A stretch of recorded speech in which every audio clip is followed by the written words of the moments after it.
Hello friends. आज हम बात करने वाले हैं मोटिवेशन एंड लर्निंग के बारे में।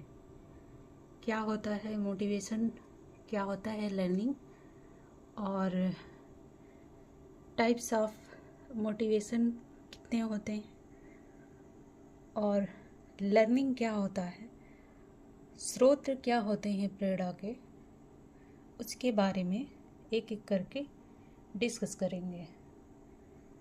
तो सबसे पहले बात करते हैं कि मोटिवेशन क्या होता है। जो मोटिवेशन है ना, वो सीडीपी का एक टॉपिक है, टीचिंग एग्ज़ामों के लिए हेल्पफुल है, लेकिन इसके बारे में सबको पता होना चाहिए, सबको जानना चाहिए, सबको समझना चाहिए। आप एक पेरेंट्स हैं तो भी अपने बच्चे के लिए इसके बारे में जानना समझना ज़रूरी हो जाता है। किसी भी व्यक्ति के लिए ये हेल्पफुल हो सकता है। कोई भी बात, कोई भी चीज़ अगर आपको और बेहतर बनाती है तो यकीनन वो आपके काम की ही होगी। तो सबसे पहले हम डिस्कस करेंगे कि मोटिवेशन होता क्या है, कहाँ से आया है ये मोटिवेशन शब्द। मोटिवेशन शब्द की उत्पत्ति ना लैटिन भाषा के मोटम से हुआ है। किससे हुआ है? लैटिन भाषा के मोटम से, जिसका क्या अर्थ होता है? जिसका अर्थ होता है चला देना। किसी कार्य को करते हुए, किसी कार्य को आप कर रहे हैं उसमें बने रहना, उसको चला देना, प्रेरित कर देना, उसको कहते हैं हम प्रेरणा या मोटिवेशन। समझ पा रहे होंगे कि मोटिवेशन की उत्पत्ति, मोटिवेशन शब्द जो है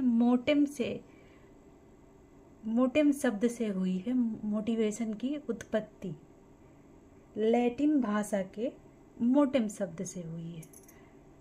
इसका अर्थ होता है चला देना, प्रेरित कर देना। जैसे कुछ स्कॉलर हैं जिनके कथन एग्जाम में पूछे भी जाते हैं, क्या कहे हुए हैं, क्या बताए हुए हैं मोटिवेशन के बारे में, उनके बारे में डिस्कस करेंगे। जैसे गुड के अनुसार है, गुड कह रहे हैं कि किसी काम को करना और जारी रखना और उसमें बने रहना मोटिवेशन है, अभी प्रेरणा है। किसी काम को करना, जारी रखना और नियमित उसमें बने रहना हमेशा, तो क्या है? प्रेरणा है, मोटिवेशन है। आप किसी चीज़ से मोटिवेट हुए रहते हैं तभी आप उसमें बने हुए, आप खुश हैं उस काम को करने से, तो इसका मतलब है कि आप उसमें बने हुए। थॉमसन क्या कह रहे हैं? थॉमसन कह रहे हैं कि थॉमसन भी एक बड़े स्कॉलर हैं साइकोलॉजी के, पेडागोजी के। कह रहे हैं थॉमसन कि प्रेरणा जो होता है वो छात्र में रुचि उत्पन्न करने की कला है।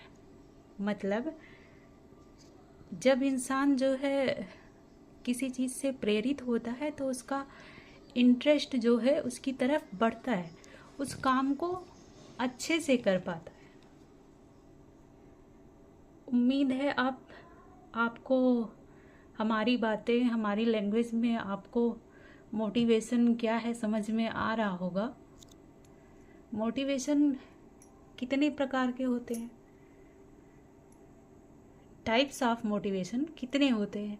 एक होता है पॉजिटिव मोटिवेशन, सकारात्मक प्रेरणा जिसको हम कहते हैं, और एक होता है निगेटिव मोटिवेशन, नकारात्मक मोटिवेशन। एक एक करके इसके बारे में डिस्कस करेंगे। पॉजिटिव का मतलब क्या होता है? जब हम ये तो सही बात है कि ये CDP का टॉपिक है, तो एक बच्चे को लेके चलना है, बच्चे को समझना ज़रूरी है। और किसी भी व्यक्ति की भी बात इसमें की जा सकती है अगर पॉजिटिव मोटिवेशन की बात आती है तो। मोटिवेशन अपने आप में इतना अच्छा टॉपिक है कि आप इसको जो है सबसे रिलेट कर सकते हैं। कोई व्यक्ति हुआ, बच्चा हुआ, सबसे। और बच्चे को बताना, बच्चे को समझाना और बच्चों को समझना, ये सबसे ज़रूरी हो जाता है, क्योंकि बच्चा जो होता है उसको कुछ नहीं पता होता है। आप उनको, पेरेंट्स जो उनको बताते हैं, समझाते हैं, वो बच्चा सीखता है। बच्चा तो दुनिया में आता है तो सारी चीज़ें दुनिया में ही आके सीखता है। बच्चे को सिर्फ एक लैंग्वेज पता होता है, रोना। जो नवजात शिशु होता है उसकी लैंग्वेज एक होती है रोना। वो रो के अपनी चीज़ों को हासिल करता है। पॉजिटिव मोटिवेशन क्या होता है उसके बारे में बात करेंगे।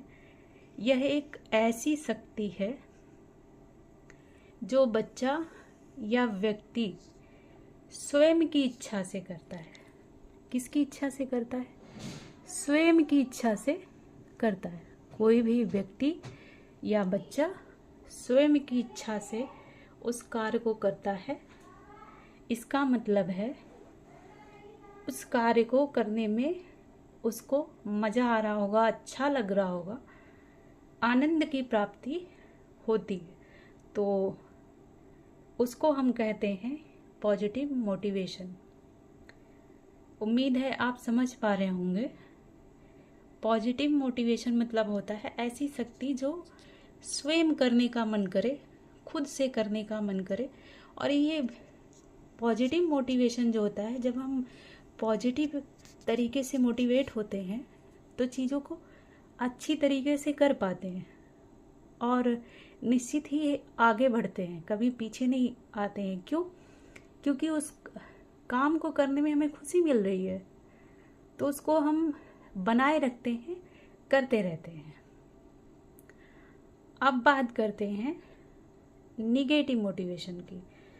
तो निगेटिव मोटिवेशन क्या होता है? इस प्रेरणा में, इस मोटिवेशन में जो बच्चा होता है या व्यक्ति होता है, वो किसी कार्य को स्वयं की इच्छा से नहीं करता, अपनी मर्जी से नहीं करता, या जो है बाह्य प्रभाव के कारण करता है। बाह्य जो है प्रभाव क्या होता है? जैसे बाह्य प्रभाव वे कारक होते हैं जैसे व्यक्ति को बाहर से मिलते हैं। मतलब क्या हुआ इसका?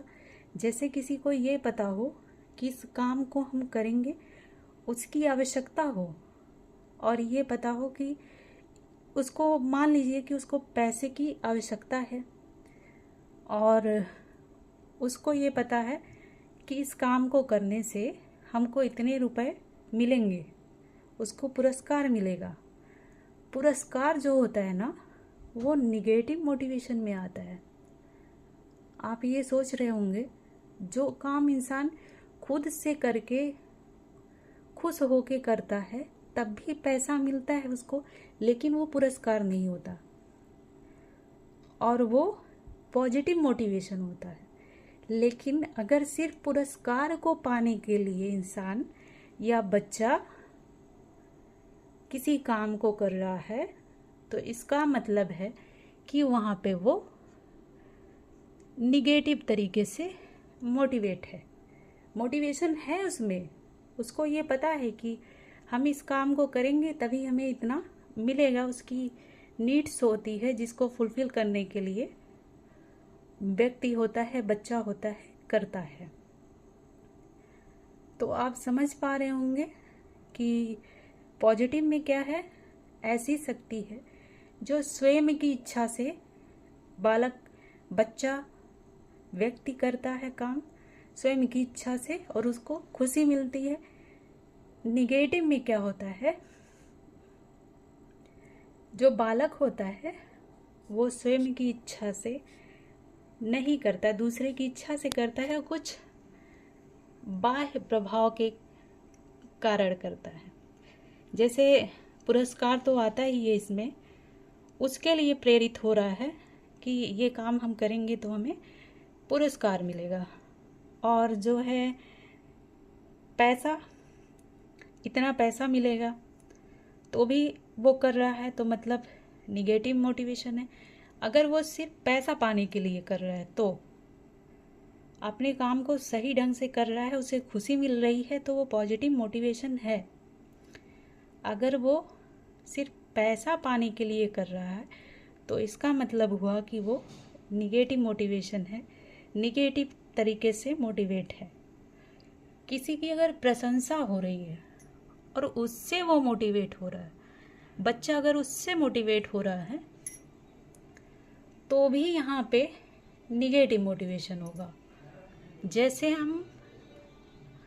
हमने क्या कहा, जो पॉजिटिव होता है उसमें क्या आती है, इंसान अपनी स्वयं की इच्छा से करता है और उसे मज़ा आता है, उसे आनंद प्राप्ति होती है, तो उसमें आता है, उसको हम कहते हैं जन्मजात या प्राथमिक। और बच्चा भी करता है, जैसे बच्चे को भूख लगी है, रोया और खाना मिल गया, वो खुश हो गया। जो बहुत छोटा बच्चा होता है वो भी रोया, माँ जो है दूध पिला दी तो वो चुप हो गया। भूख प्यास जो होता है इत्यादि ऐसी चीज़ें होती हैं जो इंसान अपने स्वयं की खुशी के लिए करता है, स्वयं की इच्छा के लिए करता है, वो पॉजिटिव मोटिवेशन है जो जन्मजात या प्राथमिक होती है। अर्जित या द्वितीयक का क्या मतलब है, निगेटिव मोटिवेशन, जिसको पाने के लिए इंसान काम को कर रहा है, अपनी खुशी से नहीं। उम्मीद है आप पॉजिटिव मोटिवेशन, सकारात्मक अभिप्रेरणा, सकारात्मक प्रेरणा, पॉजिटिव मोटिवेशन को आंतरिक प्रेरणा भी कहते हैं, जो अंदर से करने की जो प्रेरणा होती है उसको हम पॉजिटिव कहते हैं। अब बात करते हैं प्रेरणा के स्रोत के बारे में। प्रेरणा के क्या स्रोत हैं, आवश्यकता, चालक, उद्दीपन या प्रोत्साहन और प्रेरक या सबलीकरण। एक एक करके इसके बारे में बात करेंगे। आवश्यकता क्या है, आवश्यकता जो होता है ना, वो होता है जैसे कोई इंसान है, मनुष्य है, बच्चा है, उसको ये पता है कि जैसे आवश्यकता में पानी होता है और हवा होता है, भोजन होता है, इसके बिना मनुष्य का, प्राणी का अस्तित्व ही संभव नहीं है। मतलब जब उसको भूख लगेगी तो ढूंढेगा खाना हमें कहाँ से मिलेगा, प्यास लगेगी तो ढूंढेगा पानी हमें कहाँ से मिलेगा, उसके लिए वो कुछ करेगा, चलेगा। भोजन की प्राप्ति कैसे होगी, इंसान सोचता है कि हमें खाना कैसे मिलेगा, तब वो कुछ करता है, कुछ काम करता है, ढूंढता है कि पैसा कहाँ से आएगा, ऐसे करने से हमें खाना मिल सकता है। उसका मतलब है कि वो प्रेरित होता है, कुछ ना कुछ करना पड़ता है, क्रियाशील होता है इंसान तब जब उसको खोज करनी पड़ती है अपनी आवश्यकता को पूरा करने के लिए। जैसे भूख लगी है तो भोजन की तलाश में निकलेगा, कैसे मिलेगा भोजन, खोजेगा। अब आप समझ पा रहे होंगे, जो पानी होता है, हवा होता है और भोजन होता है, वो हमारी आवश्यकता है। हर किसी की आवश्यकता है, मनुष्य की आवश्यकता है। अब बात करते हैं चालक की। चालक क्या होता है? जैसे भूख लगती है तब भोजन मिलता है, वो आवश्यकता है, लेकिन भूख चालक है। भूख क्या है यहाँ पे? चालक है। प्राणी की, मनुष्य की आवश्यकताएं उससे संबंधित होती हैं, चालकों को जन्म देती हैं जो आवश्यकता होती है। जैसे भूख लगेगी तभी पानी मिलेगा, प्यास लगेगी तभी पानी मिलेगा, और भूख लगेगी तभी भोजन मिलेगा। तो भूख और प्यास क्या हो गया यहाँ पे? चालक। और पानी, भोजन और हवा क्या हो गया? आवश्यकता। उद्दीपन क्या हो गया? उद्दीपन या प्रोत्साहन। जैसे आवश्यकता पानी, चालक प्यास, और पानी मिल गया। जिस चीज को पाके इंसान खुश हो जाए उसको हम कहते हैं उद्दीपन। जैसे भूख लगी, चालक हुआ, भोजन मिला, आवश्यकता, और उसके बाद उसको प्राप्त करके, भोजन करके वो खुश हो गया, तो मतलब उद्दीपन या प्रोत्साहन। अब बात करते हैं प्रेरक क्या होता है। प्रेरक होता है ना सबलीकरण, जिसको कहते हैं दोहराना या परिमार्जित करना। मतलब क्या हो गया? जो हमारी आधारभूत जरूरतें होती हैं उनको पूरा करने के लिए उत्पन्न होती है। जैसे हमें कुछ चाहिए, कुछ आवश्यकता है, कुछ इच्छा है, तभी हम प्रेरित होंगे, तभी हम जो है कुछ ना कुछ चीज़ें हमारे अंदर आती हैं, हमारी आवश्यकता होती है या इच्छा होती है या तनाव उत्पन्न होता है, रुचियाँ, सभी चीज़ें प्रेरक में आ जाती हैं। उम्मीद है आप समझ पाए होंगे। अब बात करते हैं कि लर्निंग और मोटिवेशन। लर्निंग और मोटिवेशन कैसे एक दूसरे से रिलेट करता है। तो लर्निंग क्या होता है? सीखने में प्रेरणा का क्या स्थान होता है? जैसे प्रेरणा जो है ना, वो सीखने का एक महत्वपूर्ण अंग है। मतलब क्या है इसका? कि बच्चा या मनुष्य तभी कोई सीखता है जब जो है वो प्रेरित होता है। जैसे बच्चे का व्यवहार चेंज हो रहा है, या तो शिक्षक उसकी प्रशंसा कर रहा है, टीचर प्रशंसा कर रहा है या पुरस्कार दे रहा है, कुछ ना कुछ चीज़ें होती हैं जिससे इंसान प्रेरित होता है, बच्चा जो है प्रेरित होता है। तो इसलिए मोटिवेशन और लर्निंग जो है एक दूसरे से रिलेट करते हैं। उम्मीद है आप समझ पाए होंगे। मेरी कोशिश यही रहती है कि जो भी टॉपिक हम लेके आए उसके बारे में अच्छे से डिस्कस करें और आपको कुछ न कुछ चीज़ें समझ में आए। कोशिश तो मेरी पूरी रहती है कि मैं आप लोगों को अच्छे से समझा पाऊँ। जब आप कोई काम करते हैं ना और उसमें आपको खुशी मिलती है, तब उस काम को आप बेहतर तरीके से कर पाते हैं और करते ही रहते हैं। मान लीजिए आप एक दिन नहीं अच्छा कर पाएंगे, लेकिन आप खुश हैं उस काम को करने के लिए, तो आप उसमें बने रहेंगे। हम भी आप ही लोगों की तरह हैं। हम कोई टीचर नहीं है, फिर भी हम सोचते हैं जो भी मेरा एम है कि हम सीखते रहें और सिखाते रहें। उम्मीद है आपको ये वीडियो अच्छी लगी होगी और आपको मोटिवेशन एंड लर्निंग से रिलेटेड सारी चीज़ें क्लियर हुई होंगी। मोटिवेशन क्या है, टाइप्स